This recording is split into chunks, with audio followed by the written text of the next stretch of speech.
ጥቅምት 4 ልደት ነገር አይሮ ነው የሆነ ጓደኛችን በርዝዴይ ነበር ተብሎ ዛ ነበርና ተጠራሁ። ወደ ቤት መግባት አለበት ምናምን ተባለ። በአስቸኳይ ወደ ቤት መግባት አለበት ብሎ አለም ደወለልኝ። ቤት መጥቶ አይ አንዳንድ እንቅስቃሴዎች ስላሉ ቤት ብትሆን ይችላል። ሰው እኔና ጌታቸው ምንም ክሉ አልነበረም። ጌታቸው አሰፋም አያውቅም ማለት ነው። ቤት እነሱ ያው ያለን ተኩስ ተጀመረ ማለት ነው። የነበርኩበት ቦታ ከአንድ ልደት ተጠርቼ እኔና ጌታቸው እኔ ብቻ ነኝ የማገኘው ጌታቸው ዩዥዋሊ ያው በህግ ይፈልጋል ስለሚባል ምድርጽዮን የሚፈሩ ነበር። እሱ ማስጠጋት አይ ዶንት ኖ ኮንትራዲክሽናቸው ራሱ ያስቃል። ቢሮ እንዳይመጣ ስብሰባ እንዳይገኝ ይሄ ፌደራል አስረክብ ይለኛል ይላል። ግን ብዙም አይወደውም እንዲሳተፍም አይፈልግም ነበር። ለማንኛውም እኔ እሱንም ጠራው። ቤታችን ተቀምጠን ያለ ያው ተወስ ተነሳ ደረስት አዘይ ሳይሲስ ሪዝን አልነገርም። ቤት አልነገርም። ግባ በጊዜ ግባ አንዳንድ እንቅስቃሴዎች ስላሉ ዛሬ ተወልክ ገባሁ። ሶ ኢንፌክት ባለመግባቴ ኋላ ታደሰ ነው እንዳው ሲስታርጉ ሴንትራል ኮማንድ ውስጥ መግባት አለበት። ምክንያቱም ያወጡት መግለጫ አስቂኝ ነው። መከላከያና ሰሜን ዝናኛ ሆነን የሆነ ነገር አደረግን ነው የሚሆነው። እኔ በሆነ ሱናል ስህተት አፈጽመን ትንሽ አትሊስት ፓለተብል የሆነ ሰው የሚገዛው ስቶሪ ሰራ ነበር ማለት ትንሽ ሪሌቲቭሊ ከኮሙኒኬሽን ጋር ቀራረባል ሪሌቲቭሊ ሰው እንደዛ ሆነ በለት ስትራቴጂክ የሆነው ከዛ በኋላ ዳውን ሂል ጉዞ ሶ አሳምፕሽኑ በዛን ጊዜ ባጭር ጊዜ ውስጥ እናሸንፋለን የሚል ሰላም ጤና ይስጥልን ውድ አድማጭ ተመልካቾቻችን፣ የሚኪያስ ሚዲያ ነው። ስለምትከታተሉ እናመሰግናለን። ሰብስክራይብ እንድታደርጉን በአክብሮት እንጋብዛችኋለን። ሰብስክራይብ አድርጋችሁ ለምትከታተሉን ደግሞ ምስጋናችንን እንገልጻለን። በዛሬው ዕለት እንግዲህ ለእናንተ ይሆናሉ ያላቸው መረጃዎች ይዘን መጠናል። አማራ ክልልን የተመለከቱ አንዳንድ ጉዳዮች አሉ። ከጳጳሱ መኪና ጋር በተገናኘ እንግዲህ የቀረቡ አንዳንድ ጉዳዮች አሉ፣ እነሱ እናነሳለን። አሁንም ሰብስክራይብ እንድታደርጉን በአክብሮት እንጋብዛችኋለን። በቅድሚያ ግን የምናልፈው የትግራይ ወለዶ ወይም ትውልድ ድርጅት ወይም ውድብ ወለዶ ትግራይ የሚባል አዲስ ፖለቲካ ፓርቲ አለ። እሱ አንድ ጋዜጣዊ መግለጫ ሰጥቶ ነበር በትላንትናው ዕለት። በዚሁ ጋዜጣዊ መግለጫ ላይ እንግዲህ ህወሓት ህገወጥ የሆነ ግንኙነት ከኤርትራ መንግስት ጋር በማድረጉ ጸረ ፕሪቶሪያ ውል እየሆነ ነው የሚገኘው በማለት ወቀሳውን አቅርቧል። ይህን የገለጸው እንግዲህ በወቅታዊ የትግራይ ክልል ሁኔታዎች ወይም ደግሞ ወቅታዊ ሁኔታውን በማስመልከት ለክልሉ መገናኛ ብዙሃን መግለጫ በተሰጠበት ወቅት ነው። ፓርቲው በዚሁ መግለጫ ላይ የሻዕቢያ ወይም ደግሞ የኤርትራ መንግስትን ሻዕቢያ ሲል የጠራው የትግራይ ህዝብ ጠላት መሆኑ ተረስቶ ይህ ስርዓት በትግራይ ደስ እንዳለው እንዲንቀሳቀስና እንደፈለገው እንዲያደርግ በስልጣን ላይ ያለው ኃይል ፈቃዱን ሰጥቷል ሲል ፓርቲው ነቀፌታውን አቅርቧል። ይሄን ማክሮ ደግሞ ሲናገር ህወሓት ህገወጥ የሆነ ግንኙነት ወይም ጽምዶ ከኤርትራ መንግስት ጋር በማድረጉ እና ደግሞ ጸረ ህገ መንግስት የሆነ እንቅስቃሴ በማድረጉ የፕሪቶሪያን ውል እየተጻረረ ይገኛል ሲል ነው ያመለከተው። ህወሓት ተፈናቃዮችን እንደ መደራደሪያ ይዞ ፖለቲካዊ ትርፍ ለማግኘት እየተንቀሳቀሰ በመገኘቱ የፕሪቶሪያው ስምምነት እንዳይተገበር እንቅፋት እየሆነ እንደሚገኝ አመልክቶ በተመሳሳይ ደግሞ የኢትዮጵያ መንግስት የትግራይን ግዛታዊ አንድነት ወይም የክልሉን ግዛታዊ አንድነት ባለመመለሱም የተነሳ የፕሪቶሪያ ስምምነት እንቅፋት እንዲበዛበት አድርጓል በማለት ወቀሳዎቹን አቅርቧል።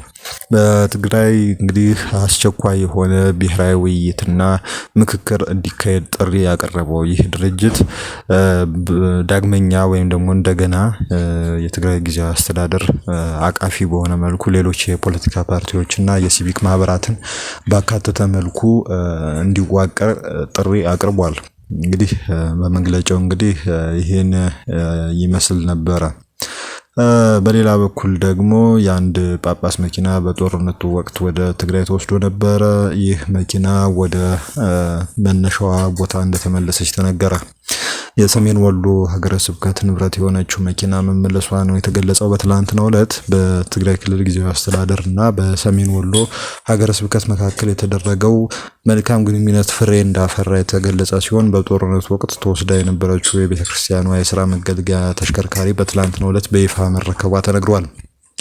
ተሽከርካሪዋ እንግዲህ ቶዮታ ፕራዶ ስትሆን ከ2013 እስከ 14 ዓመተ ምህረት በነበረው ጦርነት ወቅት በትግራይ ኃይሎች ተወስዳ የነበረች ቢሆንም አሁን ላይ በሰላማዊ መንገድ ለባለቤቱ እንደተመለሰች ተነግሯል። የትግራይ ክልል ጊዜያዊ አስተዳደርና የትግራይ ጊዜያዊ አስተዳደር ፕሬዝዳንት ሌተና ጀነራል ታደሰ ወረደ ላሳዩት አዎንታዊ ምላሽና የበሰለ ነው የተባለው አመራራቸው ከሀገረ ስብከቱ የምስጋና ምስክር ወረቀት እንዲበረከትላቸው ምክንያት እንደሆነ ተነግሯል።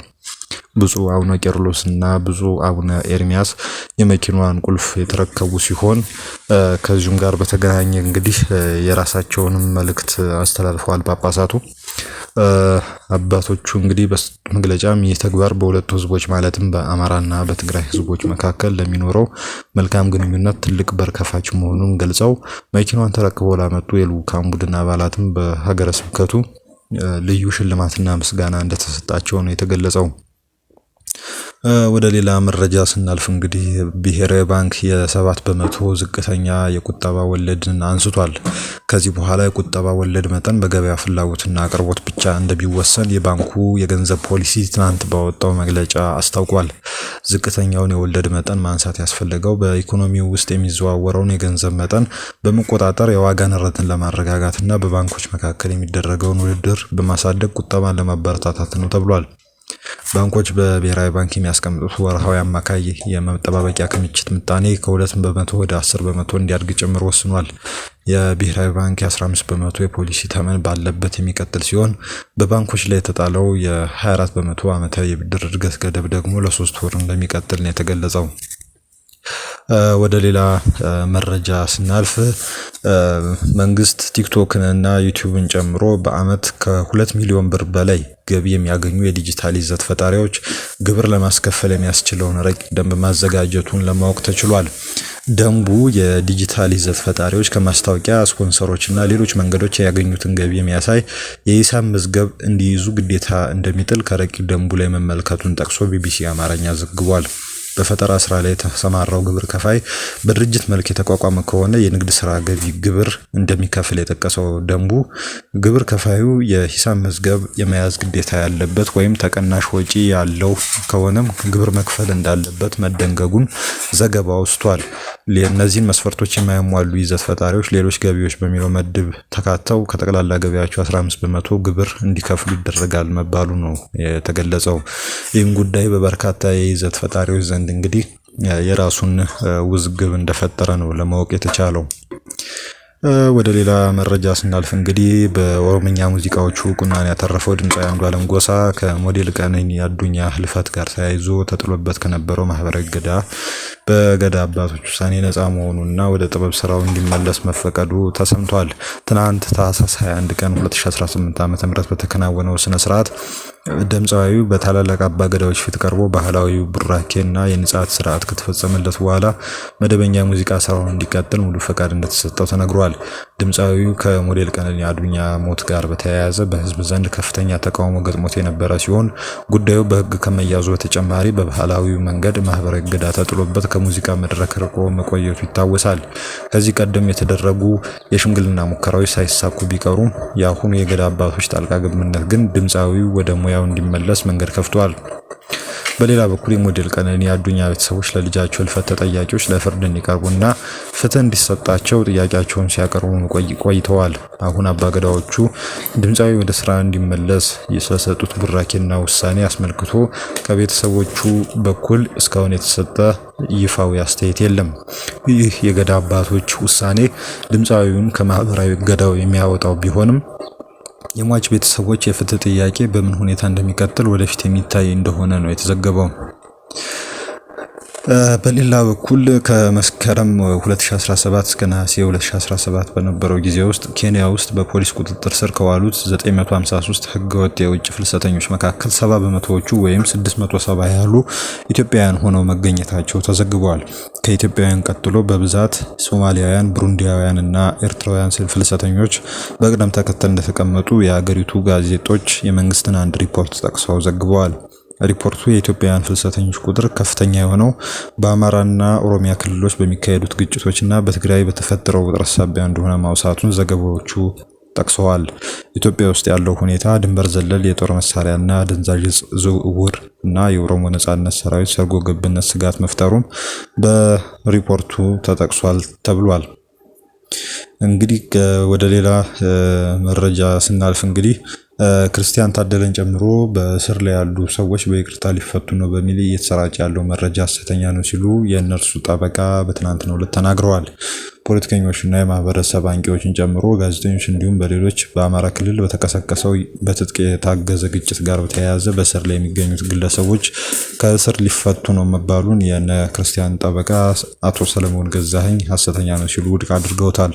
እየተሰራጨ በሚገኘው መረጃ ይፈታሉ ከተባሉት መካከል የህዝብ ተወካዮች ምክር ቤት አባሉ ክርስቲያን ታደለ የሚገኙበት ሲሆን ከመጪው ገና በዓል በፊት ከእስር እንደሚፈቱ እንደሚጠበቅም በማህበራዊ መገናኛ ዘዴዎች የተሰራጩ የሚገኙት መረጃዎች ጠቁመዋል። በእርግጥ መንግስት ከዚህ ቀደም በ2014 የገና በዓል እንደ እስክንድር ነጋ፣ ጀዋር መሐመድ እና ስብሃት ነጋን ያሉትን ጨምሮ ሌሎችንም ፖለቲከኞች በተመሳሳይ በበዓሉ ዕለት እንደለቀቃቸው ይታወሳል። ጠበቃ ሰለሞን ሐሰተኛ ናቸው ያሏቸው መረጃዎች ግን በመጀመሪያ ዙር ከእስር ይፈታሉ ተብሎ ከሚጠበቁት መካከል ዮሐንስ ቧያሌው፣ ጋዜጠኛ ዳዊት በጋሻው፣ ክርስቲያን ታደለ፣ ሲሳይ አውግቸው፣ ቴዎድሮስ ኃይለማርያም፣ ወንደወሰን አሰፋ፣ መስከረም አበራ፣ ጫኔ ከበደና ካሳ ተሻገር እንደሚገኙበት ተመላክቷል። በሌላ በኩል የፌዴራል ጠቅላይ ፍርድ ቤት በእነ ዮሐንስ ቧያሌው መዝገብ በክርስቲያን ታደለ ላይ ከመጋረጃ ጀርባ የቀረበው ምስክር ተከትሎ በአቃቤ ሕግ ባቀረበው ሰነድ ላይ አስተያየት ለመስጠት ለጥር 8 ተለዋጭ ቀጠሮ መስጠቱ የሚታወስ ነው። በሌላ በኩል ደግሞ ስናልፍ በኢራን ከፍተኛ ህዝባዊ ተቃውሞ መቀስቀሱ ተነግሯል። በኢራን የሀገሪቱ ገንዘብ ማለትም ሪያል ከዶላር ጋር ወይም ከአሜሪካን ዶላር ጋር ሲነጻጸር ታሪካዊ የተባለ ዝቅተኛ ውድቀትን ማሳየቱን ተከትሎ ላለፉት 3 ዓመታት ታይቶ የማይታወቅ ታላቅ ህዝባዊ ተቃውሞ በመላ ሀገሪቱ መቀስቀሱ ተጠቅሷል። የኢራን ሪያል ዋጋ በአስገራሚ ሁኔታ ማሽቆልቆሉን የቀጠለ ሲሆን በአሁኑ ሰዓት አንድ የአሜሪካ ዶላር በ42125 የኢራን ሪያል እየተመነዘረ እንደሚገኝ ነው የተዘገበው። በዋና ከተማዋ ቴህራን የሚገኙ ሞባይል ስልኮች መሸጫ ማዕከላትና ታሪካዊው ግራንድ ባዛር የተሰኘው የገበያ ማዕከል ነጋዴዎች ሱቆቻቸውን በመዝጋት አደባባይ መውጣታቸው ተጠቅሷል።